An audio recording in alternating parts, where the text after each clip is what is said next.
నిన్నటి తరగతి గదిలో సవర్ణ దీర్ఘ సంధి గురించి నేర్చుకుందాం.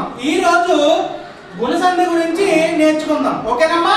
చూడండి, ఈ గుణ సంధి యొక్క సూత్రం ఏమిటి సార్ అంటే కనుక అకారానికి ఈ ఊ రూలు పరమైనప్పుడు క్రమంగా ఏ ఓ అర్లు ఆదేశమని చెప్పేసి బాల వ్యాకరణంలో చెప్పడం జరిగింది. ఓకేనమ్మా? చూడండి, అకారానికి ఈ ఊ రూలు పరమైనప్పుడు క్రమంగా ఏమొస్తాయంటున్నాడు?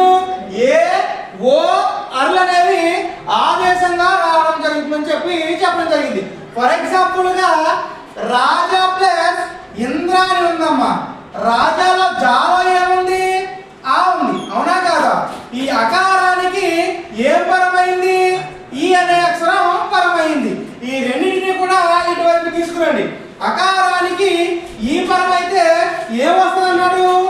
ఏ అనేటువంటి అక్షరం రావడం జరుగుతుందని చెప్పడం జరుగుతుంది. ఇక్కడ చూడండి, కలపగా రాజా ప్లస్ ఇంద్ర అనేటువంటి పదాన్ని కలిపి రాయిగా రాజేంద్ర.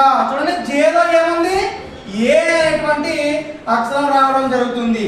అదేవిధంగా రెండవ ఎగ్జాంపుల్ గా పరా ప్లస్ ఉపకారం అన్నాను. ఫర్ ఎగ్జాంపుల్ గా రాలా ఆ ఉంది, ఇటువైపు ఊ ఉంది. ఈ రెండింటినీ కూడా ఇటు తీసుకురండి. అకారానికి ఉకారం పరమైంది. ఏ కారం వస్తుంది అన్నాడు? ఓకారం వస్తుందని చెప్పడం జరుగుతుంది. వచ్చిందా లేదా చూడండి, పరోపకారం రోలో ఉంది ఓ అనేటువంటి అక్షరం. అవునా కదా? మూడవ ఎగ్జాంపుల్ గా దేవ ప్లస్ ఋషి అన్నాను. వాలో ఏముంది? ఆ ఉంది. అవునా కదా? ఇటు పక్క రుకారం ఉంది. ఇటు తీసుకురండి. నేను కూడా అకారానికి రుకారం అనేది పరమైంది. ఏమొస్తున్నాడు?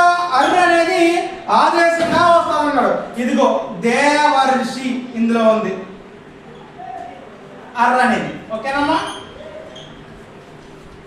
ఇప్పుడు ఇక్కడ చూడండి, ఈ ఏ ఓ అర్లు అనేటువంటి అక్షరాలు ఉన్నాయి. వీటికి వ్యాకరణ పరిభాషలో ఒక పేరు ఉంది. ఏం పేరు సార్ అంటే కనుక గుణాలు అంటారు. వీటినే ఏ ఓ అనేటువంటి అక్షరాలకు గుణాలు అనేటువంటి పేరు ఉన్నది.